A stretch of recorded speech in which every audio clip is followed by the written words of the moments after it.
বলুন। আপনি কেয়ারটেকার? না, কেন, কি ব্যাপার বলুন? এই মানে স্কুলের মধ্যে পৈতে অনুষ্ঠান কিভাবে? না না না, এটা কোনো এ করা যাবে না। দেখুন, এটা কোনো এ করে। আচ্ছা দাদা, একটা কথা বলতাম। বাইরে যান। পৈতে আমি বাইরে আছি। আপনি বাইরে চলে আসুন। কত টাকা ভাড়া দিয়ে না, চলছে আমরা শুনছি। এটা কিছু বলা যাবে না। অনুষ্ঠান চলছে না, তো কি? না, এটার ব্যাপারে দেখুন, এটার ব্যাপারে কিছু বলা যাবে না। নমস্কার বন্ধুরা, আর কি দেখবেন বা আর কি দেখার বাকি আছে, এটা হচ্ছে কথা। চেতলার ঘটনা। চেতলায় স্কুল বন্ধ এবং সেই স্কুল ভাড়া নিয়ে অনুষ্ঠান চলছে। মানে সাধারণ জনগণ, টাকাওয়ালা মানুষ কেউ স্কুলে ভাড়া নিচ্ছেন, আপনার বিয়েবাড়ি অন্নপ্রাশন কোনো কিছু আছে, সেই স্কুলে ভাড়া নিয়ে স্কুলে অনুষ্ঠান চলছে এবং সেই খবরটা দেখাতে গিয়ে জিজ্ঞাসা করছেন এবং তিনি ক্লিয়ার বলে দিলেন এ ব্যাপারে কিছু বলা যাবে না, এ ব্যাপারে কিচ্ছু বলা যাবে না। আমাদের অনেক স্কুলে পর্যাপ্ত শিক্ষক নেই, অনেক স্কুল তো পশ্চিমবাংলায় বন্ধ। এর আগেও আমি ভিডিও দেখেছিলাম, স্বয়ং শিক্ষামন্ত্রী ব্রত বসু, ওনার গড়েও স্কুল বন্ধ। তো শিক্ষা ব্যবস্থা নিয়ে আর কোনো হেলদোল নেই, এই চলছে আমাদের। আর স্বাস্থ্য ব্যবস্থারও কথা আপনাদের বলেছি আমি, যে ঝাড়গ্রামের ভিডিও আমি গতকালই আপনাদের দেখিয়েছিলাম, যে ঝাড়গ্রাম কেন্দ্রীয় সরকার টাকা বরাদ্দ করেছে মেডিকেল কলেজ করার জন্য, সেই মেডিকেল কলেজেও এখন বিয়েবাড়ির অনুষ্ঠান হচ্ছিল, সেই ভিডিও আমি গতকাল দেখিয়েছিলাম। তো সাধারণ মানুষের জন্য স্বাস্থ্য আর শিক্ষাটাই প্রধান, মেন, আমি যতদূর জানি। তো শিক্ষা যে স্কুল, সেটাও ভাড়া বাড়ি চলছে। আবার স্বাস্থ্য ব্যবস্থার জন্য রাজ্য সরকার নয়, কেন্দ্র সরকার টাকা দিচ্ছে মেডিকেল কলেজ, ভাবুন এবার, সেখানেও চলছে বিয়েবাড়ি অনুষ্ঠান। তো স্বাস্থ্যমন্ত্রী নিজে সামলাচ্ছেন কে?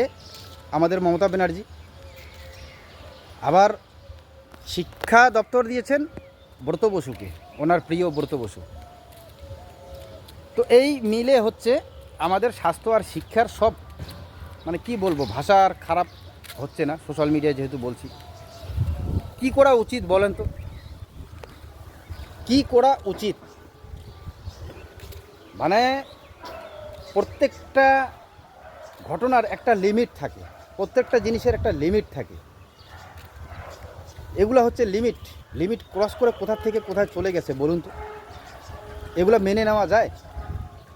আপনারা যদি পশ্চিমবাংলার সাধারণ নাগরিক নয়, দায়িত্ববান নাগরিক হয়ে থাকেন, তাহলে একটা স্কুল বন্ধ করে সেখানে অনুষ্ঠান চলছে, তাও আবার ভাড়া দিয়ে, এবং যেখানে স্কুল, এই চেতলা, যিনি মেয়র, সেই মেয়রের ওয়ার্ডে এই স্কুল, ভাবুন।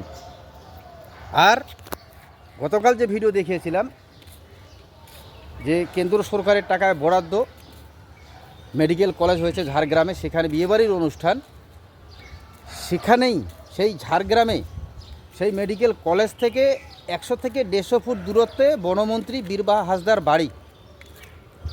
তো এখন তো আর মন্ত্রী নেই, এখন তো জানছেন নতুন করে প্রার্থী হচ্ছেন। আবার ভাবুন, সেই বীরবাহা হাসদা, তিনি কিন্তু ঝাড়গ্রামের টিকিট, মানে ঝাড়গ্রামে তিনি ঝাড়গ্রাম থেকে লড়ছেন না, তিনি অন্য জায়গা থেকে লড়াই করছেন। কেন? ঝাড়গ্রামকে তো ডেভেলপ করে এমন করে দিয়েছেন যে ঝাড়গ্রামে দাঁড়ালে ঝাড়গ্রামের মানুষ ওনাকে শুধু ভোট দিতেন এটা দিয়ে। তো যার জন্যে বুদ্ধি করে তিনি সেখানে দাঁড়াননি, তিনি আবার অন্য জায়গায় দাঁড়িয়েছেন। তো এই তো করা হচ্ছে সাধারণ জনগণের সাথে, আর কতদিন? তবে আমি বলবো, এই টিএমসিকে হাঁটিয়ে বা তৃণমূলকে হাঁটিয়ে আপনার যে কোনো সরকারকে, যে কোনো দলকেই সরকারে নিয়ে আসুন, যদি সাধারণ মানুষ প্রতিবাদী না হন, সঠিক আর ভুল আপনার অধিকার এটা যদি বুঝতে না পারেন, তবে গদিতে যেই বসুক সেই কিন্তু এরকমই করবে। সোজা কথা, জনসাধারণকেই সজাগ এবং সচেতন হতে হবে। যাই হোক, সজাগ সচেতন থাকবেন। ধন্যবাদ।